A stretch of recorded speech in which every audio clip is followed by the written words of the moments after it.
Francesa, iniciada em 1789, tinha como objetivo libertar da França o antigo regime como ideal iluminista, deixando seu legado em 1799. Por mais que tenham sido apenas 10 anos de revolução, a história é meio complicada de ser contada porque são várias outras histórias dentro dessa grande história. E uma dessas histórias é a presença feminina nos espaços públicos e privados antes e depois da Revolução Francesa.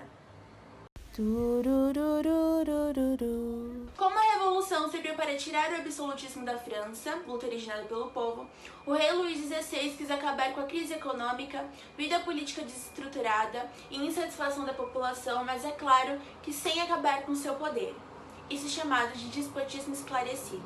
Então resolveu fazer a Assembleia dos Notáveis com o primeiro e segundo estado. Como eram os mesmos interesses, esses estados uniram seus votos, até mesmo porque eles viviam das produções do rei e principalmente do terceiro estado. Já que nada foi feito, em 1788, o rei fez a chamada Reunião dos Estados Gerais. Agora todos os estados estariam participando para tal resolução. E isso não foi o bastante. Cada estado equivalia a apenas um voto e os beneficiados com a situação se uniram novamente, ganhando, é claro.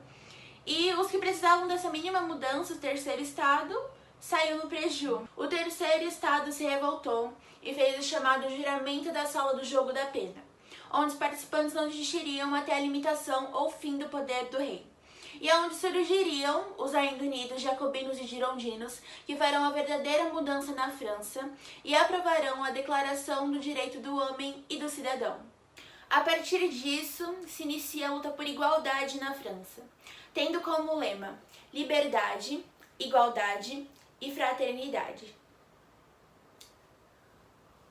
Você não percebeu algo de errado ou achou que esse documento seria generalizado? Não. É porque as mulheres não foram incluídas nisso. Quando o rei convocou os Estados Gerais, as mulheres fizeram presentes mobilizando a população para que fossem escolhidos bons representantes para a Assembleia Nacional Constituinte, mesmo que não pudessem ser eleitas. Sempre aplaudindo os deputados, a pressão que exerciam era tanta que um tempo depois elas foram proibidas de assistir às sessões do parlamento. Mas, de qualquer jeito, elas continuavam acompanhando as atualidades em espaços de sociabilidades. As mais engajadas faziam parte de sociedades ou clubes políticos. As mulheres que apoiaram a Revolução Francesa precisavam constantemente romper com a imagem de egoísmo, vaidade e futilidade que era associada ao sexo feminino, para poderem fazer parte da ordem social.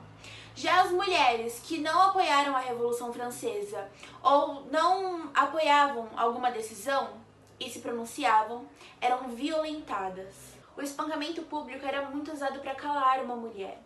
E os defeitos atribuídos à rainha, aristocratas e virtude manchavam a imagem feminina como um todo.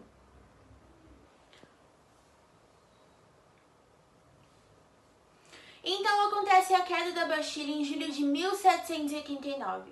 E após a queda da Bastilha, houve a Marcha para Versalhes, feita por milhares de mulheres armadas que foram até a residência real protestar o preço do pão e a escassez de alimento. As mulheres que marcharam foram chamadas de heroínas da marcha, o que trouxe a união das republicanas e as mulheres do mercado ou açudes, as peixeiras. Os considerados mais reservados, girondinos, por exemplo, criticavam principalmente a conduta daquelas mulheres. Já os considerados mais radicais, jacobinos, por exemplo, apoiavam-as, chamando-as de heroínas da marcha. Mas de ambos os lados foram retratadas como mães que estavam ali por seus filhos, mas não mulheres que estavam dentro de uma conscientização e desenvoltura com que reivindicava seus interesses. Elas deveriam zelar e dar à luz a futuros revolucionários ou virtuosas menininhas que seguiriam o rótulo colocado pela sociedade na mãe. E os filósofos iluministas expandiram esses ideais. Assim, toda a educação das mulheres deve ser relativa aos homens. Agradar-lhes, ser-lhes útil, fazer-se amar e honrar por eles, educá-los quando jovens, cuidar deles quando grandes, aconselhá-los, consolá-los, tornar suas vidas agradáveis e doces. eis os deveres da mulher em todos os tempos e o que lhes deve ser ensinado desde a infância. Faz com que gostem de seu sexo, que sejam honestas, que saibam cuidar do seu lar, ocupar-se com sua casa, a obediência que deve ao seu marido, a ternura e os cuidados que devem aos seus filhos. São consequências tão naturais e tão sensíveis de sua condição. Rousseau. O ideal que coloca em cima da mulher a figura maternal como ato cívico, seres complementares que reconhecem seu dever doméstico e que as caracteriza como especialmente para agradar o homem, colocando-a num papel como submissa e obediente, sendo o homem superior à mulher, pois ele seria conduzido pela razão e ela pelo útero. Mas é claro que não foram todas que aceitaram esse ideal. Se posicionaram como participantes da Revolução Francesa, subindo de patamar e se tornando livres, já que não pertenceriam somente ao lar. Para com isso, dona de si. Mas como ela não era associada a nenhum grande ciclo político, porque não bastava participar de um ciclo político e ser uma das personalidades mais importantes da Revolução Francesa, 2 anos depois foi condenada à morte por criticar a condenação de Luís XVI e apoiar os girondinos. O maior exponente feminino na literatura que defendia essas reivindicações foi a feminista Olympe de Gouges. Olympe de Gouges. Temos também a baronesa Eta Palme de Alders.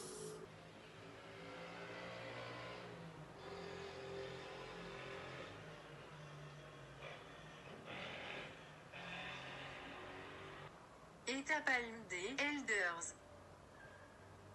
Nasceu em 1748 e se fez presente na luta revolucionária. Tanto é que em 1791 escreveu Os Direitos da Mulher e da Cidadã. Esse documento ainda explicava suas motivações: que as mulheres fossem incluídas no debate político e que tivessem seus direitos respeitados, além de uma lista com 16 artigos contendo esses direitos. Fundou o primeiro clube político que admitia as mulheres, a Confederação dos Amigos da Verdade. Se engajou em campanhas a favor do divórcio para que a mulher fosse tirada da posição inferior e passasse a ser companheira voluntária do homem e não escrava. Lei aprovada em 1977. Mas existem apenas 2 personagens que aparecem frequentemente nas narrativas: Maria Antonieta, uma das maiores personalidades da Revolução Francesa, que foi guilhotinada em 1783, e Marianne Charlotte Corday d'Amont. Marianne Charlotte Corday d'Armont. Que assassinou o político jacobino Jean-Paul Marat. Jean-Paul Marat. Em 1793.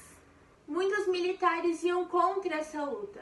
Às vezes eram criadoras de futuros guerreiros e outras eram apenas um apoio aos jacobinos. Um pouco indecisas, eu diria.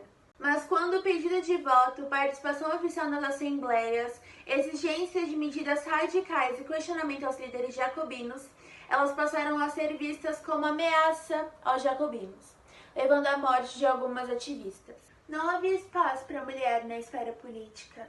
Essa diferença que existe entre agentes revolucionárias e edificadoras do lar se espalhou pelo mundo e colocou um preconceito nas mulheres feministas, ativistas, inserindo um preconceito que nem existe. Aquelas que buscam por esse papel são vistas como aberrações, são ridicularizadas e masculinizadas, como alguns gostam de representá-las hoje. No fim, nem as heroínas da marcha, nem as mulheres que serviram o exército e nem as milhares de outras mulheres guerreiras foram vistas como cidadãs.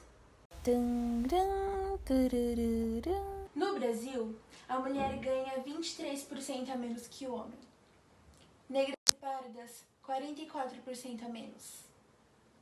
No Brasil, ocupamos apenas 15% dos congressos.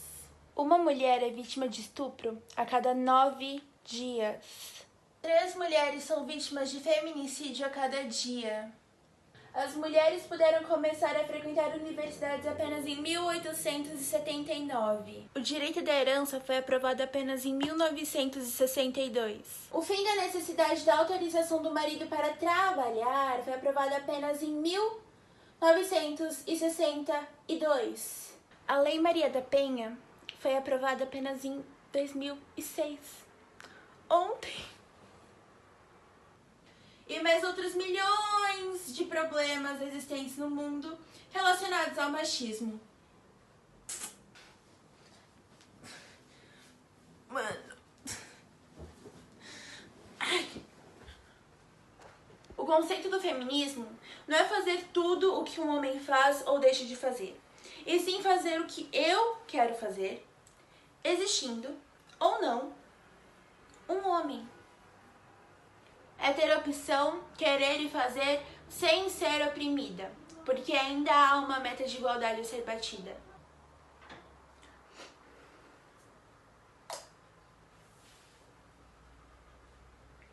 Feminismo e femismo são coisas totalmente diferentes.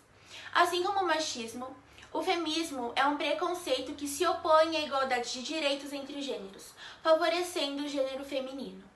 As pessoas não querem o que o feminismo não é.